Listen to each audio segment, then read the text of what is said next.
Welcome back to Combat Ufology with Argo. Tonight we cover the seventh pillar, Dr. David Jacobs. Have you ever pondered the possibility that we may not be the only intelligent life form in this vast universe? What if there was a species far more advanced than ours, studying us, interacting with us, and even blending with us? Welcome to the intriguing world of alien abductions and hybrids, a subject that has fascinated researchers and scholars for decades. Our journey begins in the early 70s with the pioneering work of Dr. David Jacobs, a historian with a keen interest in UFO phenomena. Jacobs started his research with a simple premise, that UFO sightings were a global phenomenon deserving serious study. His early work focused on cataloging and understanding the numerous reports of unidentified flying objects from around the world. By the mid-80s, Jacobs's focus shifted from mere sightings to the more controversial topic of alien abductions. His interviews with alleged abductees revealed startling patterns. Many claimed to have been taken aboard spacecraft, subjected to medical examinations, and even implanted with alien devices. This led Jacobs to hypothesize that these abductions were part of an elaborate extraterrestrial program to study human biology. Enter Bud Hopkins, a fellow UFO researcher who joined forces with Jacobs in the early 90s. Hopkins brought a new dimension to the research, the concept of alien hybrids. Hopkins theorized that the medical procedures experienced by abductees were part of an alien-human hybridization program. His interviews with abductees unveiled stories of hybrid children, half-human, half-alien beings, purportedly the result of these extraterrestrial experiments. As we moved into the new millennium, Jacobs and Hopkins' research took a darker turn. They began to propose that these hybrids were not just experiments, but an infiltration strategy.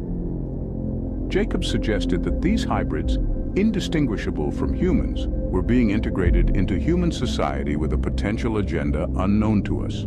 Their work has undeniably shaped our understanding of the UFO phenomena and the possibility of alien life. In summary, our exploration today took us through the groundbreaking research of Dr. David Jacobs and Bud Hopkins. We started with the early UFO sightings, moved to the chilling accounts of alien abductions, delved into the theory of alien-human hybrids, and ended with the ominous idea of a silent infiltration. Whether you're a skeptic or a believer, the work of Jacobs and Hopkins invites us all to question our place in the universe and consider the extraordinary possibility that we might not be alone. After all, in a universe filled with billions of stars and potentially habitable planets, can we really claim to be the only intelligent life? If you've been watching through all the pillars, then you're getting ready to learn the last and final pillar's truths. But before we did that, I thought you might enjoy some visual proof of aliens on the moon.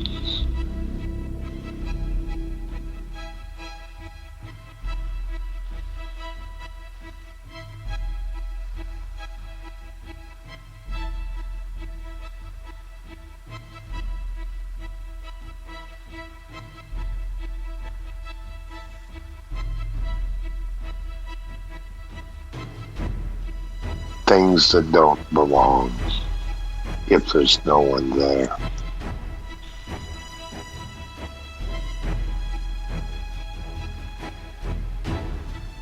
Things of obvious construction.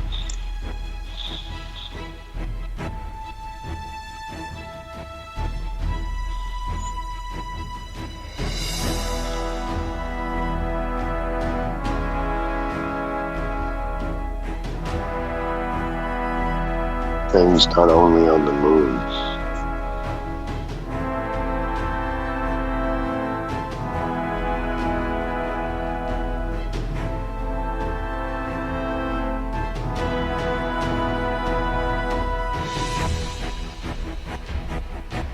but scattered all across our solar system.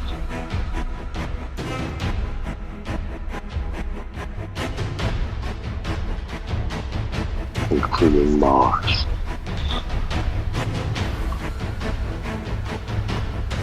Trees, creatures, Billions. Mars seems to be a station. And the moon, a station. Mars is not what you've been told.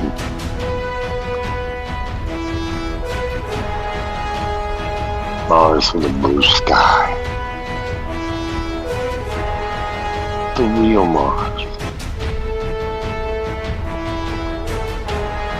Is Mars comparable to Earth's atmosphere? Strange is.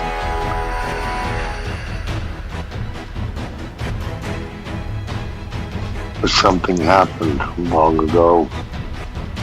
There were 2 nuclear blasts on the planet, and they left behind the evidence of their weapon.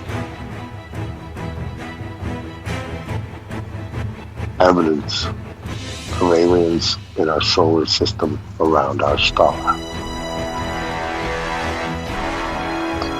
Taken by man's own instruments, Lascaux and Soho. Undeniable proofs of crafts of such enormous size that it boggles the mind that they're as big as planets, defying the gravity of the sun.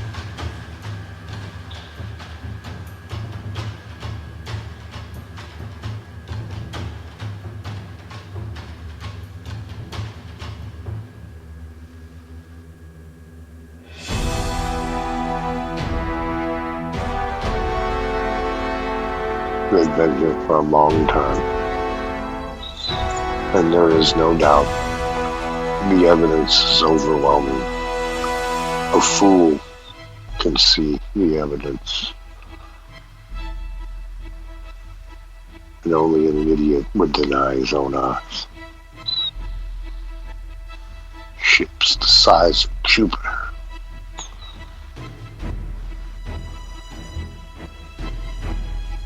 Enjoy the final pillar, Pillar 7.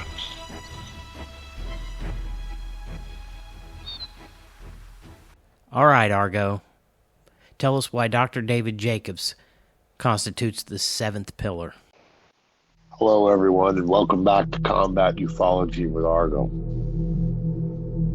This is the 7th pillar and the final pillar in the program. We now have a foundation built of the truth with this program. This is going to be a longer program than normal because I have to get across to you a few things. In the previous pillars, I've left you with the information that you needed to know why they were a pillar. And I left you to read their materials, study their materials, buy their materials to listen to or read. And so I expect now for you to be educated with those materials, but I'm going to rehash all the pillars. And I'm going to do something in this pillar that I haven't. I'm going to read from Dr. David Jacobs' latest book, and I'm going to read rather extensively from it. But I'm not going to give you the coup de grace on the book. I'm going to leave it to you to go and find and read or listen to, because this book is also a audiobook. So we'll start back at Pillar 1. We learned at Pillar 1 that Dr. Benjamin Simon, because Barney had prior military trauma, I'd learned from a friend of his that this doctor, Dr. Benjamin Simon, who was of some renown, considerable actually, was having success at treating men from the war with post-traumatic stress disorder with regression therapy. Men who had blacked out, a bombing or, a grenade landing and killing their buddies, or maybe something they'd done or witnessed, and so regression was helping these men recall the truth of what happened and helping them get over it. So Barney went because he had this terribly traumatic thing happen, being abducted. But as we learned that Barney had been abducted obviously previously because he got the autonomous command that he needed to take a right, and which then drove right up to the aliens and presented him and Betty for captured. In the second pillar, you learned from Dr. Fowler's work that the aliens were heavily involved in a genetic program and that they were rather callous in their treatment of Betty. Sometimes they were magnanimous, sometimes they were nasty. But we learned from his work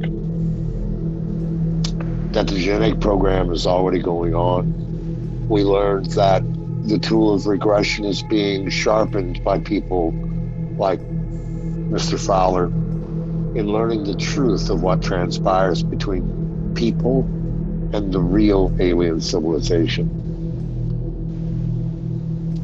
We learned that Whitley Strieber wrote an incredible book of science where he questioned his own sanity to the ends of his own sanity, and using considerable amount of financial resources, did every test that he could possibly do at the time, MRIs, brain scans, and seeing shrinks and everything else to try and tell him that he wasn't taken one night by these things.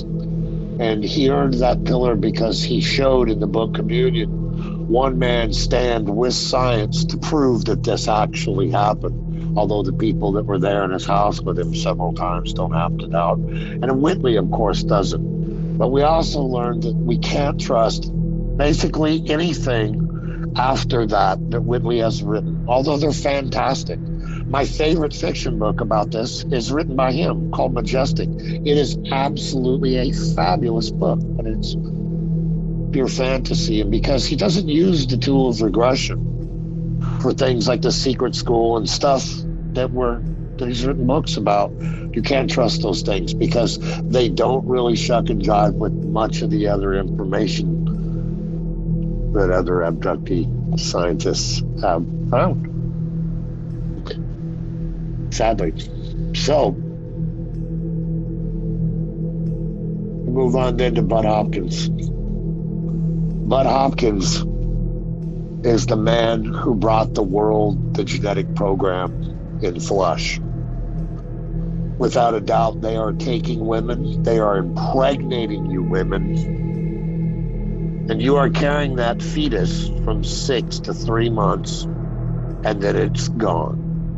One night you awake, your stomach's flatter, and the fetus is gone.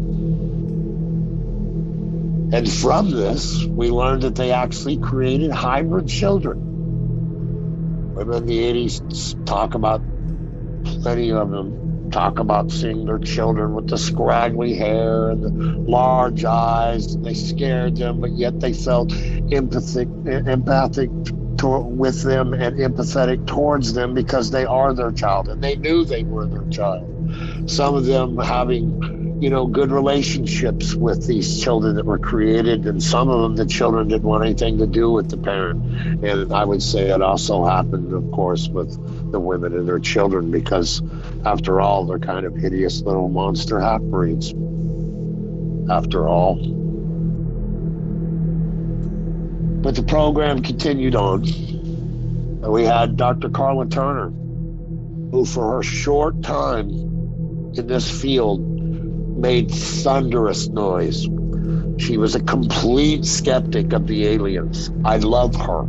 I am the living embodiment of her now, I feel. She is just a tiger. She wanted to give them no quarter and question everything they did, and rightfully she did so. This is a woman we can find on the internet now, where she speaks about how her and Barbara Bartholic had been researching, or were currently researching, a case where the aliens had threatened to kill a woman's mother, and she said, by her own words, and may have carried out that threat. You see, because they do threaten to kill people and their children, or their mother, or their father, or their spouse, or them. It's what they do. It's the way they work. An abductee was told that they're not going to tell Dr. David Jacobs something. And the abductee said, yes, I am. And the in-charge Gray said, no, you're not. And she said, yes, I am. And the in-charge Gray palmed her. Boom, hit her in the chest. You know, like an abusive man does to a woman. Boom, palmed her down. Well, when she fell, she broke her hand. But the in-charge Gray didn't know. Of course, how does he get her up off the ground? He snatches her up by the hair. Puts her back off at her house. She wakes up in the morning and has to go get her wrist fixed. A few days later, she's abducted. The in-charge Gray wants to know what's wrong with her wrist. And she tells him, you broke it. He says, nope, you were fine when I put you back. She says, nope. When you pushed me down, I broke my wrist. And with a parumph, the alien then takes her over to a machine, pulls off her cast, and mends her broken bone. You notice I didn't say that he gave her 50 years to her life or healed her eczema. He healed the only thing that he had done. They didn't heal Carla Turner. Then you had John Mack. John Mack, the eternal optimist, the man who was bringing more legitimacy to this subject than anyone. And it was because of his career, because of his high standing. I adored John Mack for what he was doing and for the open doors he was creating, but sadly John Mack was ran down, killed. Bud Hopkins' dying act was to write a book about UFO invisibility, because it was the one thing that the plebes out there, the peoples of the world, had a problem with, was UFO invisibility and alien invisibility. The ability for them to stand in a room where you're at, no matter if you got 2 people or 200 people, they sit there invisibly. Sometimes they knock things over, or they're caught looking like a shadow person. So, Dr. Jacobs. Not going to tell you about any of his other works, the book The Threat, none of it. None of it. Because his work evolved as it should over the decades after decade after decade of him doing this. And he wrote a pinnacle work. It's called Walking Among Us, the alien plan to control humanity. And this man, at the end of his career, in every book, Missing Time, Strange Visitation in Copley Woods, witnessed the Brooklyn Bridge abductions, Communion, Transformation to Breakthrough by him also. All authors have written a book. They will write in their words about what their research has given you.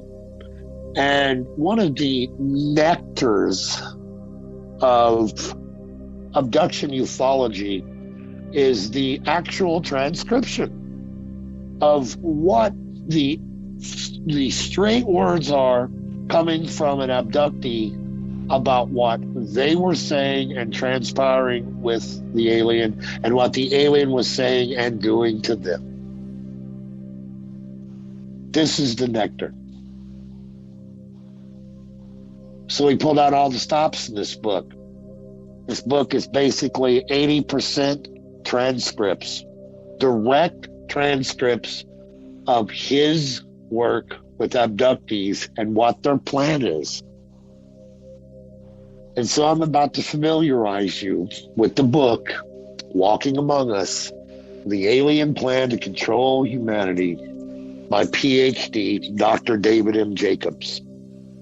The greatest and final pillar in our system of truth, so that you can know the real truth of what's going on in ufology, what's been happening, and what is about to happen. I hope you are ready. Here on page 3, he writes, I selected most of the 14 abductees whose experiences I use in this book because they best elucidate the endpoint phase of the abduction program and demonstrate new and chilling aspects of the alien agenda. All the names given here are pseudonyms to maintain confidentiality. Table 1 presents a list of the abductees' false names, their actual birth years and places, the years when I first began to work with them, and their vocations. I'm not going to read them to you. I just wanted you to understand that he has picked these 14 people because they represent the entire swath of everybody that he deals with. So he just chose those 14. On page 20, we have a set of tables that completely describe the type, characteristics, and function/role of all the beings that are in the alien civilization. And folks, if they're not in here, they're not real. So, first one is that I'm only going to read 2 of them to you. I'm going to read the name of them, and then I'm only going to read the full spectrum of insectolins and hybrids. Let me get to the hybrid section. Here we go. So the first type is the insectolins, or the insect-like ones. That's their type. Characteristics: praying mantis-like, 6 foot plus feet tall, thin body, very strong neural engagement, only communicate telepathically, vaguely triangular, hairless head, very large, fully black, almond-shaped eyes pointed diagonally down towards the pointed bottom of the head. Nose, ear holes, or mouth rarely reported. No chins. Gender unknown. No apparent humanoid musculature. Their function and role: oversee abduction operation. They seem to be in command. Sometimes conduct preliminary examinations on abductees. Some wear robes with an extremely high collar, perhaps indicating superior authority over other insectolins. Can engage in substantive conversations. They have no apparent humanoid heart or lungs. They have no identifiable reproductive or waste removal organs. They have no identifiable gender. They're assumed male, and their energy and food intake is unknown. That is the nomenclature insectolins.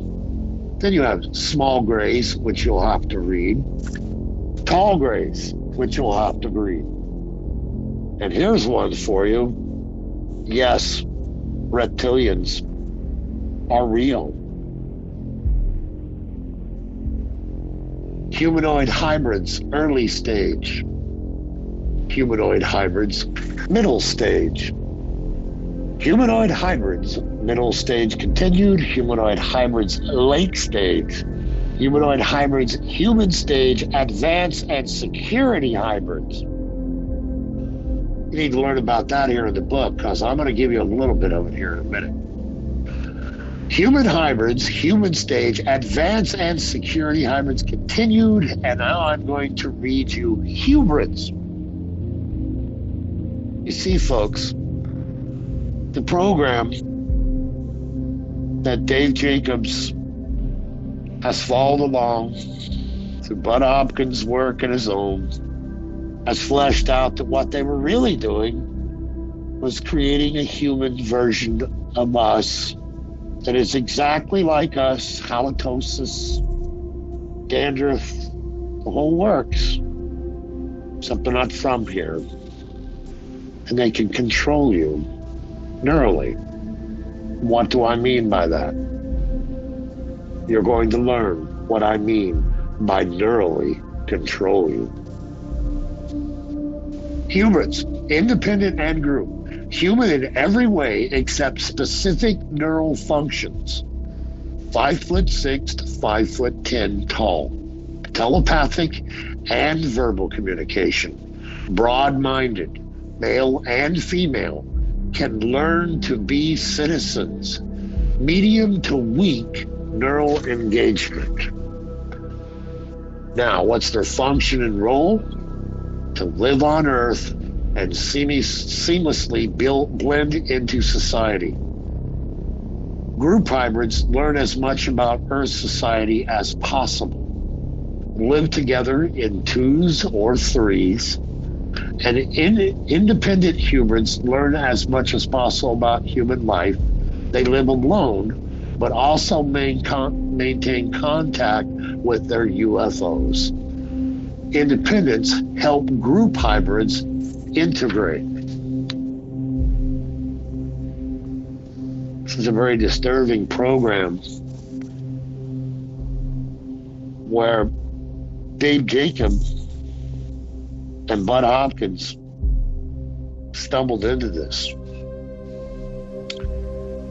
And when you first begin to hear that they've created humans that are now trying to live on the planet, and that abductees are being tasked like this, they come over to an apartment where a hybrid is now living. Somehow, it's in an apartment.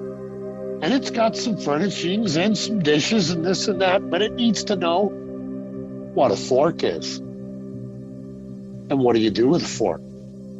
Oh, and what food do you eat with a fork? So what food do you eat with a spoon? And where do the fork and the spoon go? Do they always sit in a drawer? When do I put them out on the table?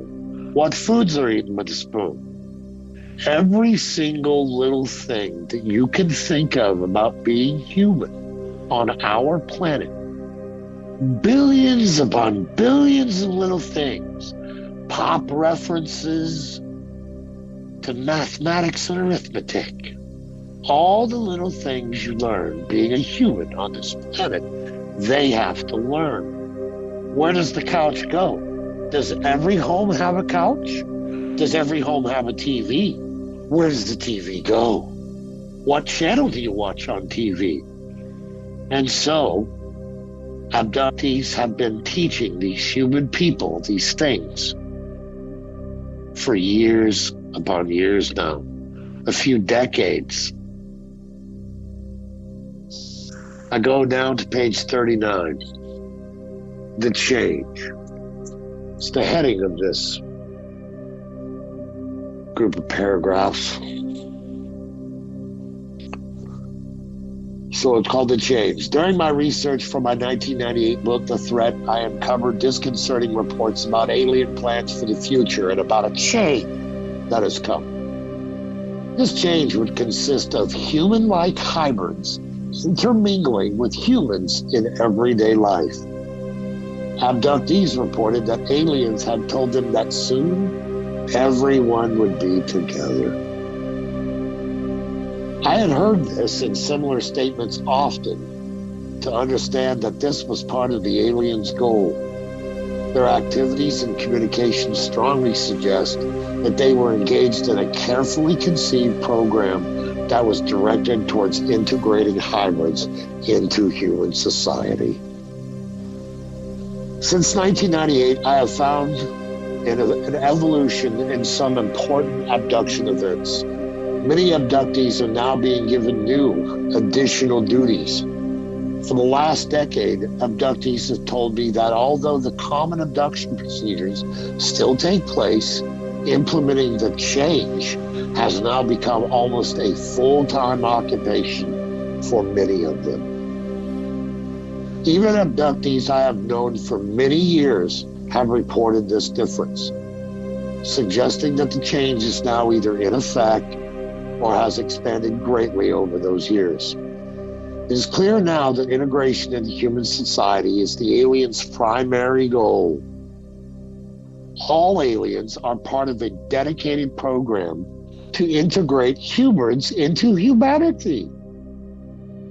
They perform their duties to fulfill the program's purposes and are all interconnected neurologically. All give allegiance to the Insectolans. They do not talk about healing the earth, or healing or enlightening humans, or joining together with humans in a cosmic community, or anything else that might help humans. They talk about sending aliens to Earth to live here undetected, and eventually to supplant humans. Although the alien program is one of integration, exactly how the change will take place is still a mystery. It is possible that integration into human society may merely be a preparation for the change. If this is the case, then the program itself may be an ongoing integration into human society that will continue until the global population contains a critical mass of humans. In this case, the change may be a final, as yet unknown, event or series of events that will culminate in the aliens' completion of their program. Whatever the final event is, it will be exclusively for the aliens' benefit.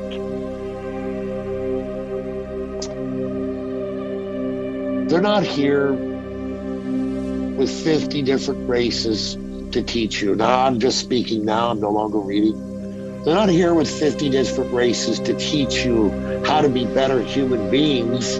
How could they possibly do that when they would not be human? And they haven't been here 50 civilizations or 1,000 civilizations deep, keeping mankind underfoot for what has probably been millions of years.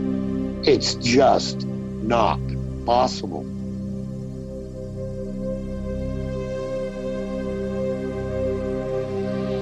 These are the alien group species that are seen by abductees every day. You'll notice that hybrids included tall whites. You know, the tall whites that everybody likes to call the whatever they call them, you know, Andorians or Pluvialunians or whatever they call them. They're not. They're part of this one and only singular alien civilization where master geneticists seem to have created everything but themselves. And I'm speaking of the Insectolan ones. We may all be subjugated. All of us.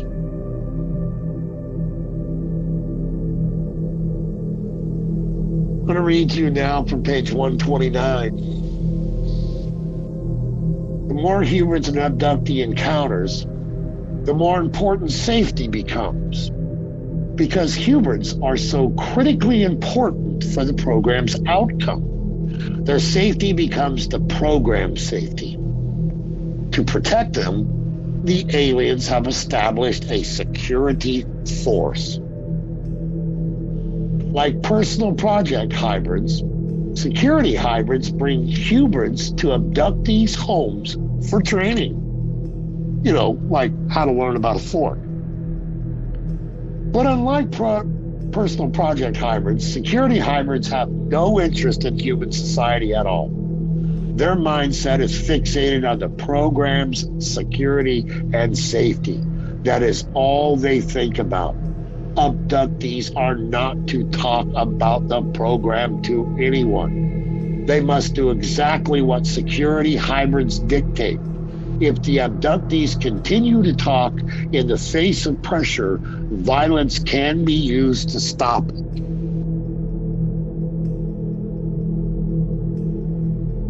Do you understand what I just read to you?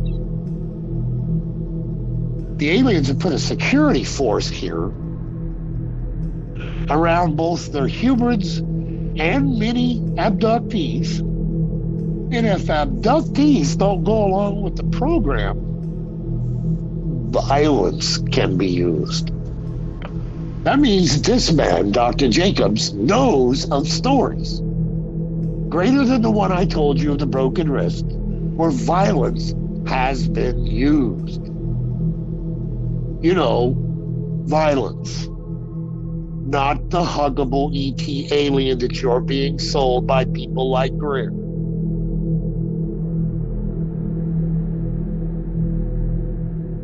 These are people who know.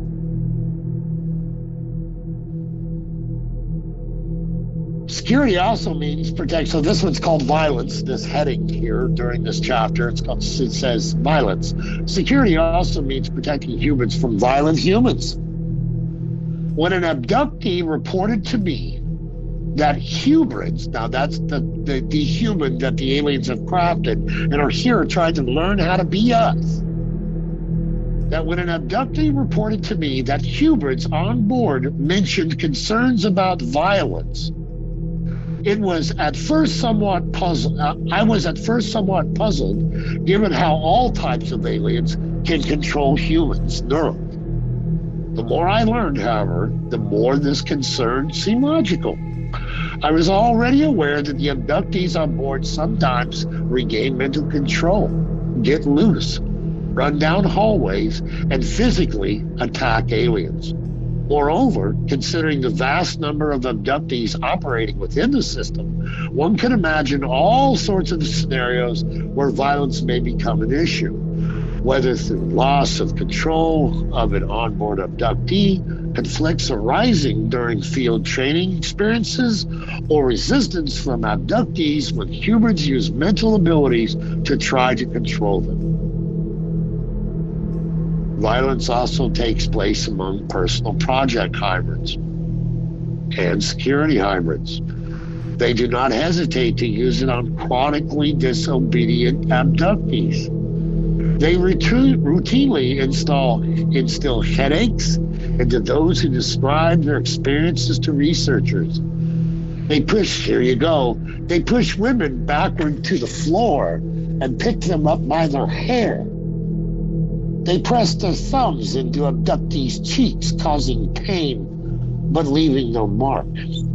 If an abductee is still reluctant, they may resort to vivid death threats, and they sometimes force abductees' heads into water until they think they are drowning.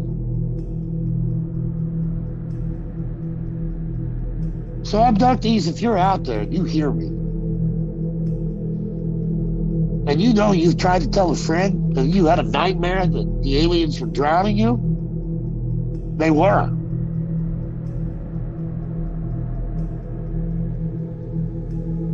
They sometimes force abductees' heads into water until they think they are drowning. Barbaric. Unsubordinate women have had cuts made to their genital area.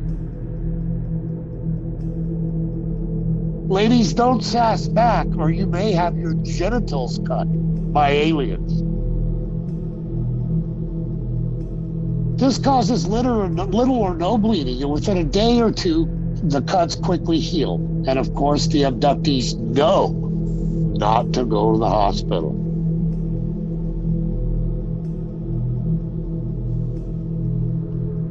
If abductees are still uncooperative and the hybrids cannot correct them, even with physical punishment, they are ultimately sent to the insectolans, or tall grays, who, through stronger neural engagement, try to persuade them to cooperate.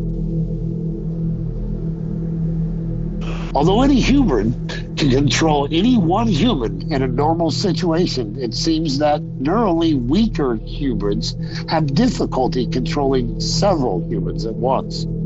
Thus, humans are especially vulnerable when threatened by a group of humans. Conversely, they have found that they can mitigate their vulnerability by banding together. They can pool their neural resources to control obstreperous humans more completely. A human told Betsy an illuminating anecdote about an incident that illustrates their pooling of powers. So we're talking about a human. One of these people that look like us, that are learning to live here, told Betsy, who is an abductee, this interesting story. 3 young humans were in a public park late at night in a high crime area when a group of humans approached and threatened them. Whether the humans were simply violent criminals or detected something strange about the humans is unknown. Working together, the 3 humans managed to control the humans, but only with some effort, and the incident made them all more wary of human tendencies towards violence. So, 3 humans sitting in a park late at night, and they could be anywhere, obviously, because they could be in the hood, maybe. And 3 thugs come rolling through the hood park at night. Excuse me. I decide they're going to threaten these 3 humans, obviously. And what happens? They get mind control. Obviously sent along or made to stand there in a stupor and piss in their pants while they walked away. But either way, they controlled them neurally and got out of the situation. I read these things to you without you having the book because you need to understand some of the things that are coming. Because if you thought this was a little bit much to handle, well, I'm sorry. Because the world hasn't been telling you the truth. And you would have had to have got this curse like me, genuinely. You would have had to have spent 90% of your life studying this. Studying your own things, studying lights in the sky, and people who say that they talk to you, other aliens. And so I did so from a very early age. And I followed the real trail, the trail that seems to be gone now. I may be the only person holding this light up into this dark. Although there are people who know. Richard Dolan knows of all this work by these people. But he doesn't front it, does he? He just makes money on books about things. So do a lot of people. A lot of people know a lot of this, but they're not telling you. Because this message isn't pretty. And although this message doesn't sell, quote unquote, if it were ever to start selling, it would sell around the world. Because this is the truth. This is what's going on in ufology. But it gets worse. I read now from page 204 from a heading called Special Abductees. And this area is extremely important. This finding is incredible. And this finding has implications for cryptozoological understanding too, which will be one of the shows we're going to cover before too long, is cryptids. Special abductees. After an abduction, some abductees retain telepathic abilities. This disconcerts them. They complain of unwillingly knowing people's thoughts. They want it to stop. Usually, the telepathy ebbs and disappears after a week or so. This residual effect presents the possibility of a neurological alteration that enables telepathic ability when required.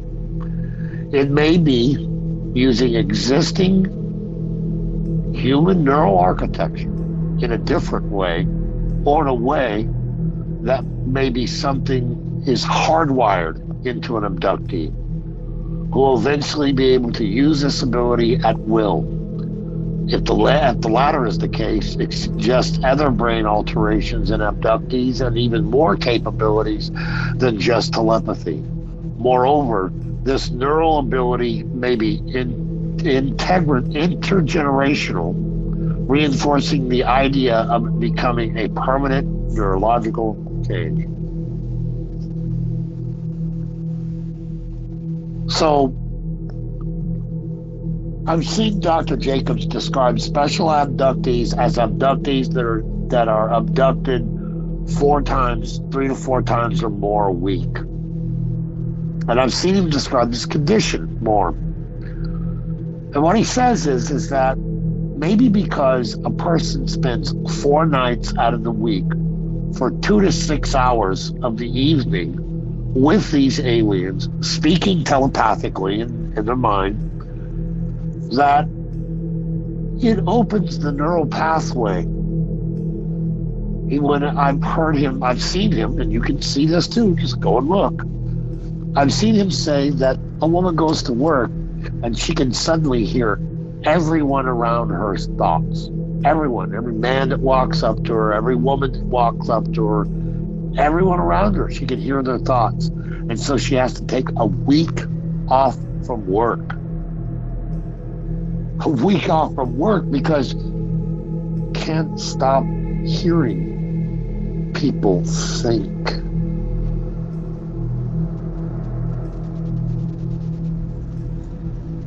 Controlling objects. Training abductees to manipulate objects with their minds begins in childhood. The abductees are taken into a room with late-stage hybrid children of their own age.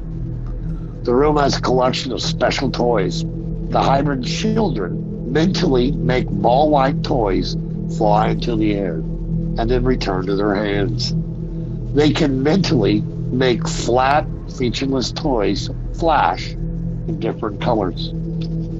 They pass around the toys that mentally cause them to experience joy.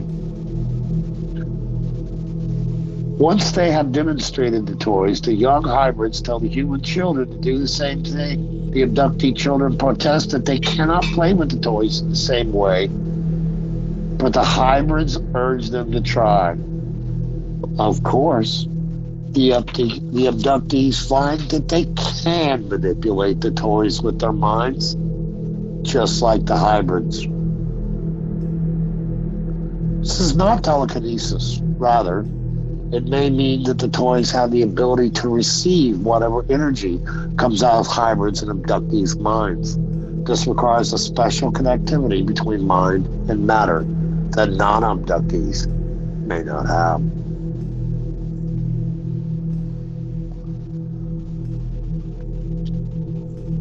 When these abductees get older, the objects that they are required to manipulate become more complex. In one training session, Paula was on board a UFO, sitting on a semicircular bench with 4 early-stage hybrids.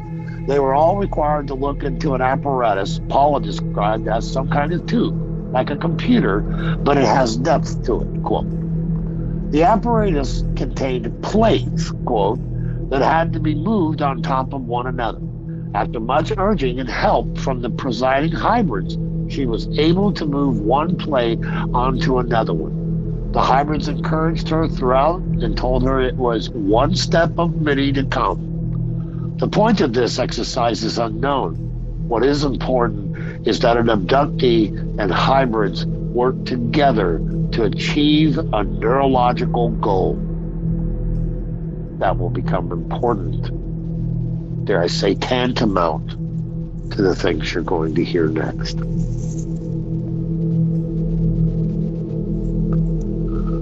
Piloting UFOs. Abductees have reported training sessions in which they were taught to pilot UFOs.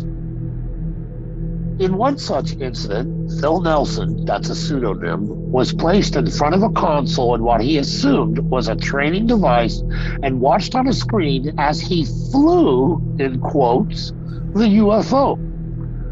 In another, Clint Samuels practiced maneuvering a UFO. He was placed in what he thought was a flight simulator. He could see a screen with a UFO on it, either a hybrid or a human. Clint was unsure.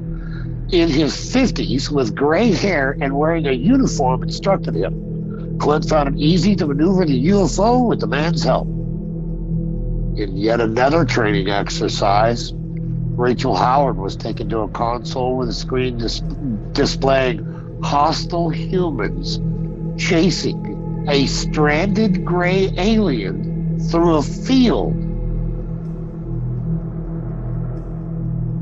I'll say that again for everybody who lives rurally and got Bigfoot around their house and UFOs and stuff in the woods. Are you ready? In yet another training session, Rachel Howard was taken to a console with a screen displaying hostile humans chasing a stranded gray alien through a field. Gray stood by her and told her to use the console to control the UFO and maneuver it over the alien so he could be taken aboard and rescued. The console contained a bewildering array of lights and buttons with symbols on them. Rachel told the aliens next to her that she did not know how to operate the console. The Greys insisted that she did know. One showed her how to put her hand over a symbol on the console. After much arguing, she remembered that she did indeed know how to operate it. And as she watched the screen, she was able to maneuver the UFO over the fleeing alien. The Greys told her that she had done a good job. There again, we learned that these insidious Greys and insect-like ones can literally hide your life with them away from you. At some point, she had been taught to fly this UFO and at first did not remember. That's what she just did. And then it came back to her that she did. Now, I marked this point in the book when I first read it. It was shocking. Shocking. I marked this part in the book with a red pen. So this would have had to have been, 7 years ago, 8 years ago, I guess, because I got it the day it came out. I had it pre-ordered. This heading's called Crowd Control, and I've written beside it intentions. Intentions I've written. Crowd Control is the heading. Intentions. I wrote intentions. Early on, I discovered that some abductees are being trained for controlling crowds of frightened humans.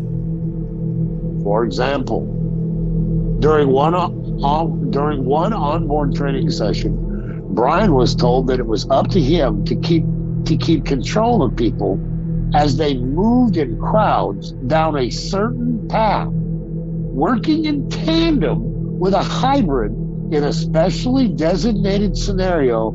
Brian had to use mental abilities to keep the humans from reaching the river and leaving the city.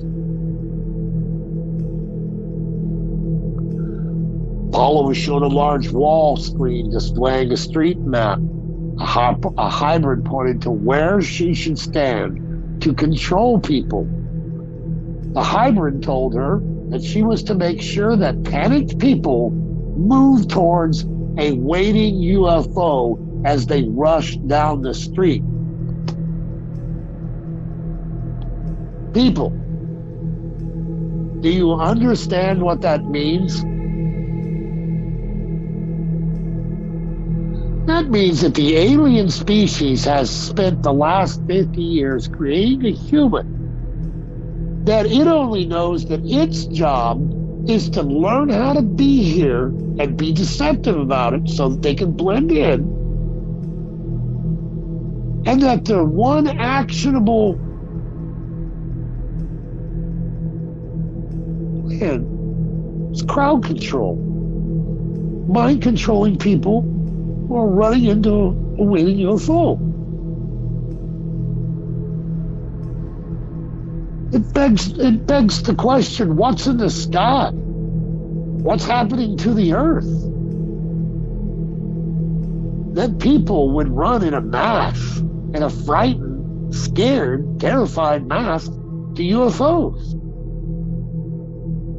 Why is it that I don't trust that after hearing so much negativity come from the aliens themselves, breaking people's bones, threatening people's lives, threatening to kill their loved ones, their children, their mothers and fathers? And I'm to believe that maybe this event is to be good?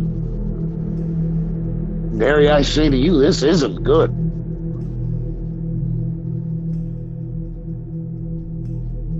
The only good it may be is that the human species may live afterwards. But it will live in much more control than they've given us of ourselves now. Intentions, I wrote. Intentions.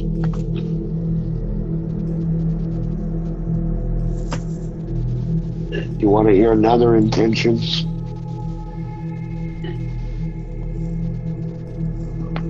Here you go. I wrote intentions on this one too. And this is scary. This, folks, you better listen to. If this doesn't make you get this book and read this with your own eyes in the great learned experience that I have tried to convey to you, that the truth follows these people. They are the ones dealing with what's really going on. Not Greer, not Tudor, not Good, not the other wackos. Their lives. All of it. I'm sorry to break your ideals, but it needs to happen so that you can learn. Intentions. A week later, while on board, Betsy was given a more difficult task. She had to convince an abductee to jump off a cliff. Chatty was waiting for her. Now, Chatty is a hybrid, and it is her personal project hybrid, so named so by Dr. David Jacobs, PPH's personal project hybrids. That is the hybrid that is attached to an abductee for life.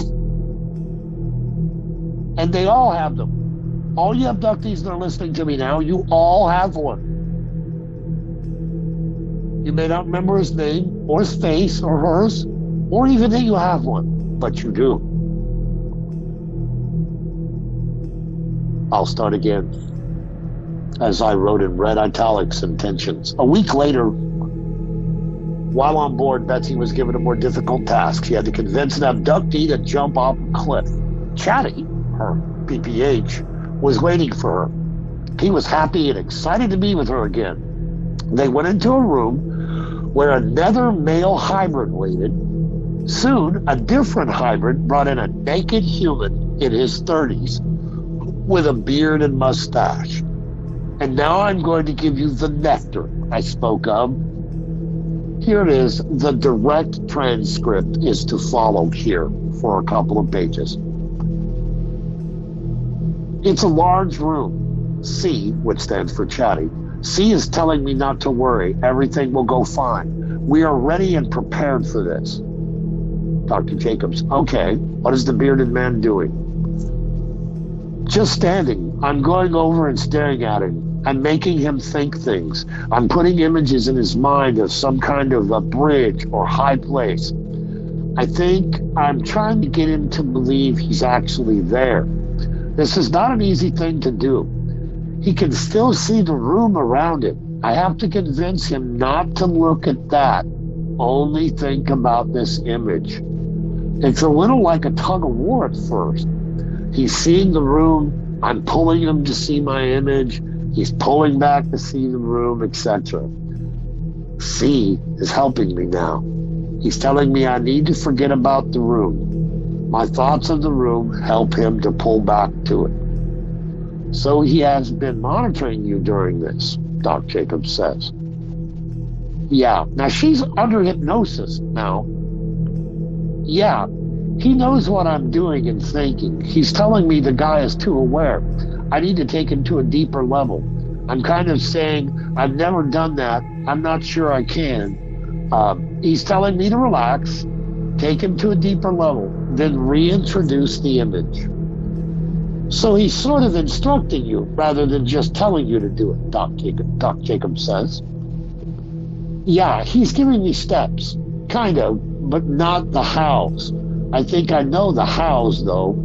The knowledge is just there. This guy is pretty easy to take deeper. I'm getting the impression, not words, that this is why he was chosen to be the target for this, as he goes kind of deeper. I'm sensing a whole different side of his mind. Hard to explain. It's kind of like I haven't ever had access to this part before.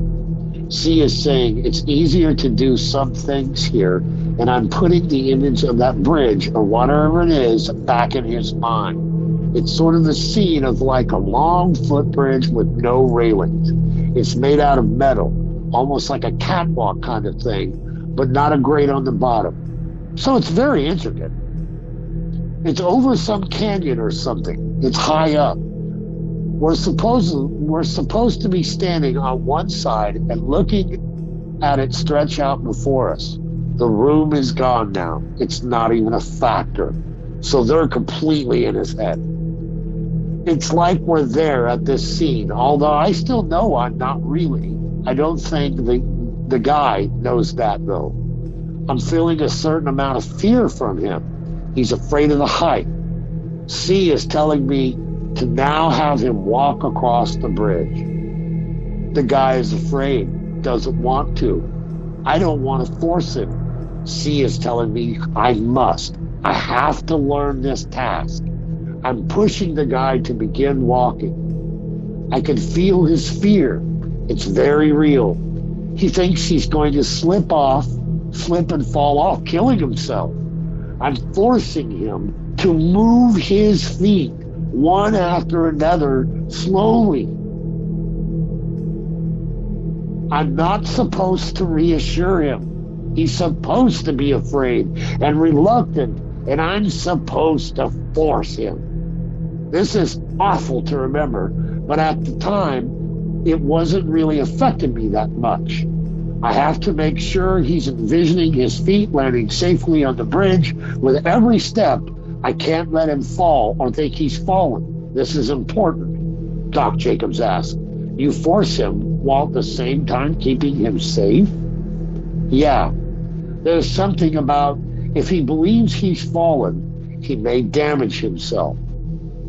No damage is to come to him. I'm getting the idea. I'm getting that idea. I might be wrong. That if he thinks he's fallen, I might be wrong. But that if he thinks he's fallen, he might throw himself down to the floor and injure himself anyway. I get him to the other side, okay. That's her walking him across the bridge. I could feel his relief, and then I'm having him sit down. He's sitting down in a seat. I know this, but he thinks he's sitting looking down into the canyon or whatever it is. I'm waiting. This has to be coordinated and controlled. C is now telling me to begin. This is awful. Doc Jacobs writes, Betsy coordinated her actions with Chatty, who in turn coordinated with others, although Betsy was not aware of the others until later. So there were other hybrids in the room helping her do this exercise to get into his mind, create a scene that wasn't real in his mind, and forcibly march him across this bridge over a canyon. Right? Chatty told her that he had to control the situation completely. Any emotions the man had would interfere with her ability to manipulate him. Chatty also told her the previous task had been preparation for this next most important one. I took a black marker first time I read this, and I literally grouped these next two paragraphs so that as I flipped to the book, I would understand that these were hugely important areas. I go back to the direct translations. This is my task, to see if I can take total control. He's helping me to get into the right mindset, sort of. It's almost like steeling yourself to do something difficult, but that you must do. And then he's telling me to begin, and I'm pushing the man to jump off the cliff. This is something he is horribly against. He's terrified, but I can't let up at all. I have to control him completely, even through his horror and fear. God, this is just awful. Now that's the abductee saying aloud as she remembers, forcing this man to throw himself off the cliff. And she's saying, God, this is just awful. Can you imagine realizing that she's the one that's being taught to use her mental powers to force a man to commit suicide? Doc Jacobs says, but before they said not to let him fall. She says, but at the same time, I'm not really feeling any emotions at all about it. Before was not controlled and coordinated. This is. He won't be hurt, but he doesn't know this. I'm not sure I am completely aware of it either. I am on some level, but I'm also very much in the moment as it's going on. I'm mentally pushing this guy, and he is resisting me, but I can feel I have the upper hand in it. I've got control over him now. I finally just feel him completely submit to my will and slide off the cliff.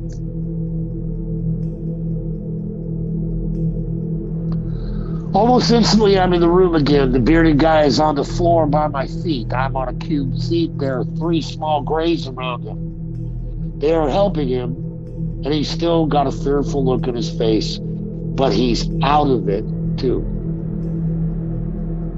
Meaning he's just goofed. They've got him stunned down like they do. They're walking him out of the room, and C is telling me I did very well. He's excited. He's saying, this marks a new level in my training. Yeah, I'll bet. You can now force abductees to force other humans to commit suicide. I'll bet you're excited, you little freak.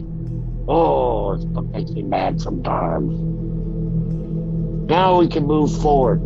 He wants me to be aware of and feel that connection between us. That excitement. I need to give myself over to him completely so that it will strengthen and be more complete. He's telling me that we will become like one person. What one thinks, the other will know. I cannot learn the tasks in the future until this happens.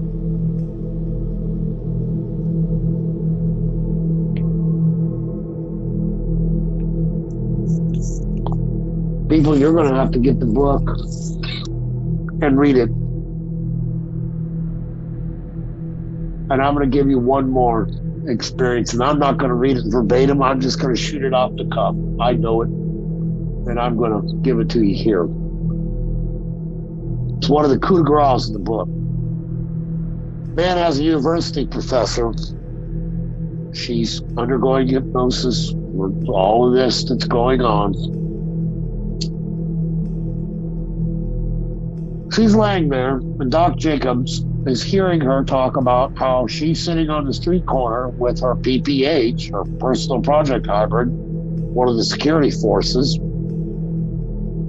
and some humans. These humans that look just like us, that they can control you neurally, like play in your own feces or throw yourself off the cliff.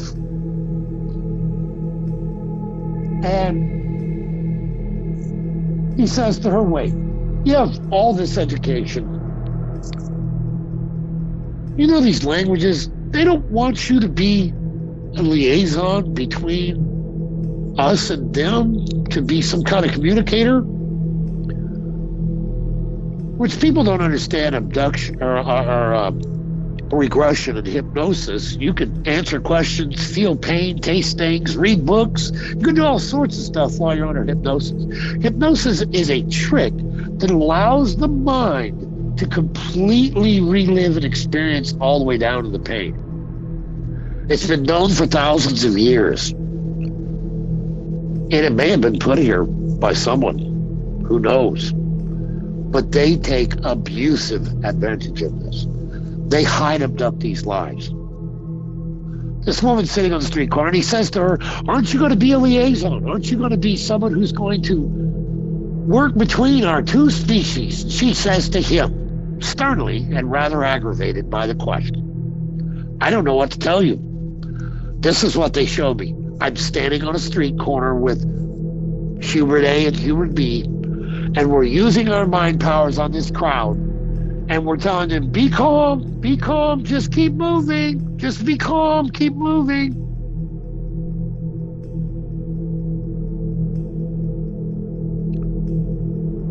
After the regression hypnosis session was over, he asked her to draw a picture of it. Well, she's not an artist.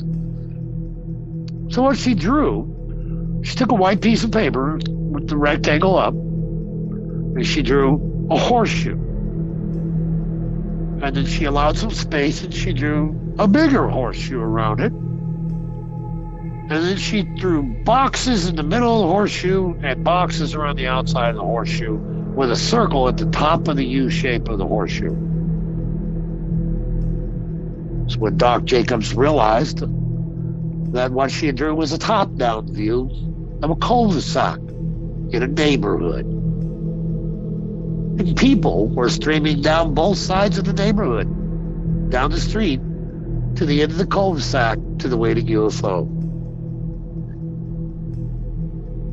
Now, with what I've given you think this is flowers, roses? You think they're here to teach us anything? We already know they don't have any interest in in mankind's institutions. Not of government, not of theology, nothing. They are unconcerned with us. The only thing they're concerned with is compliance. And if you don't give it, you're in for violence. So is your family.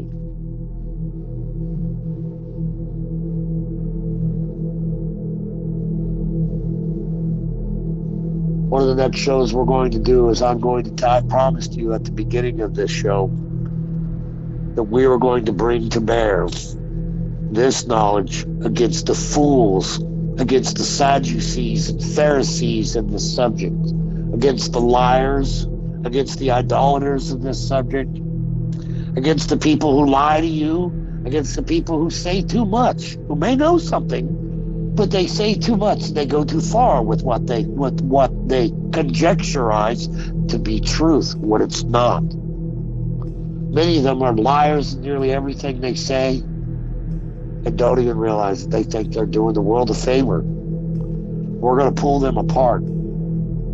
Seventh pillar is done. All the information is here. And I'm now giving you a reprisal of what may be the most important book to come out since the Bible.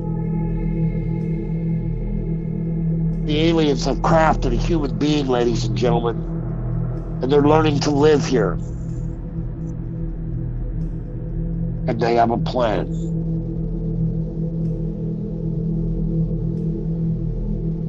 Nothing I've told you in any of these pillars has been my conjecture or my own experience. And what I've learned, it's just what everyone else has been. That way I cannot be called a liar because I don't put anything in it but everyone else's work. And that is completely and circumferencing the truth. The real truth. I am sorry for what the truth is. This is my curse. I had to know these things. I had to know the truth. As a young man, I saw something when I was young.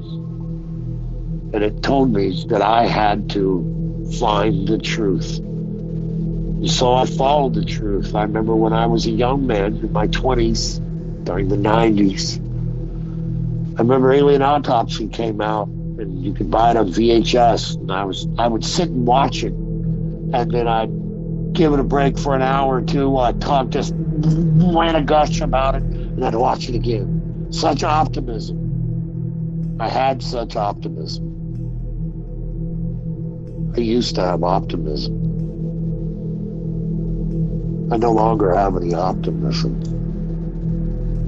I've learned now, being in my middle 50s, after decades of following the truth, watching for 20 years while the internet goes crazy about all sorts of stuff that absolutely isn't real, isn't true.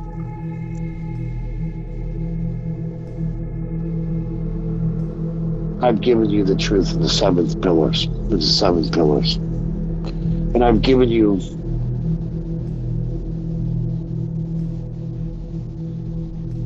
some of the plan. Some.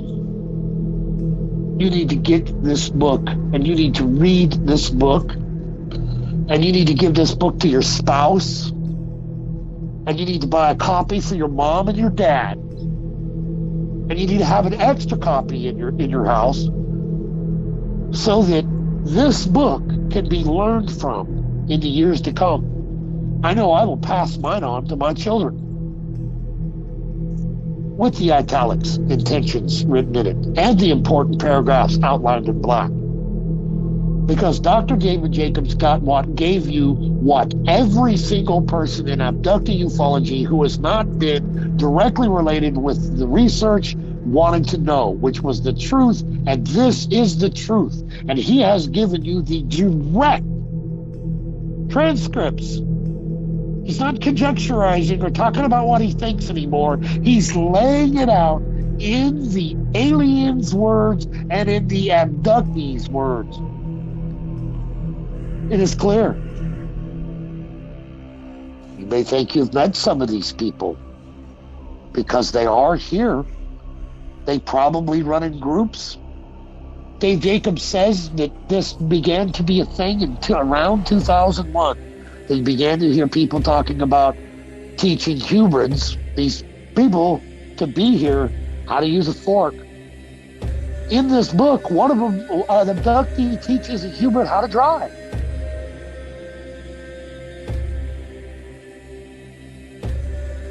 Get the book. Order the book now online. You can also get it in audiobook. I'd advise you to get it everywhere you can. Maybe it'll encourage him to talk about the 6 hours that he had a conversation with a human. 6 hours. 9 hours. 9 hours. 3 different 3-hour conversations with a human Dr. Jacobs had. Named Jamie is his pseudonym name. We'd love to have that book, wouldn't we?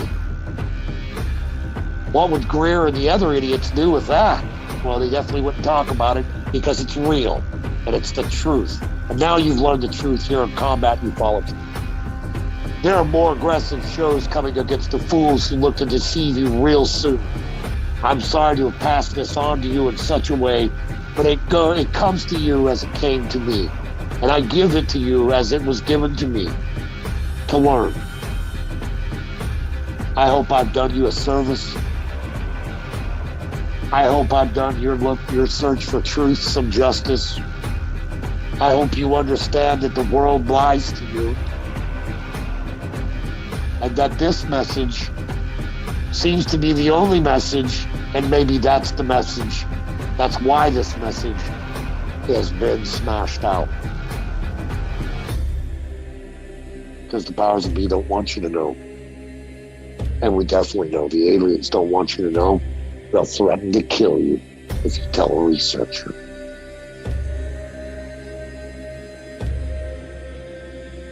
This is Argo, and I'm now ready for war. I've armed you troops with the truth. Comment. We've also given you an email box, a Gmail box, combatufology@gmail.com. If you want to say something about the show, you want to ask questions, do so. You want to leave comments, do so. You people on BitChute, we love you. On all the platforms that we're posting on, we love you. I would like to personally thank my good friend, Ghost Lee, who spends all this time creating for you a movie experience from my cursed knowledge. I hope you've enjoyed them. We have enjoyed immensely putting them together, and we enjoy that we are the truth seekers. We are the people who are trying to tell you the truth. We are the people telling you that they are here. So when Greer tells you that there's a fake alien invasion coming, you know he's full of shit. This is Argo. I'm out. Prepare for war.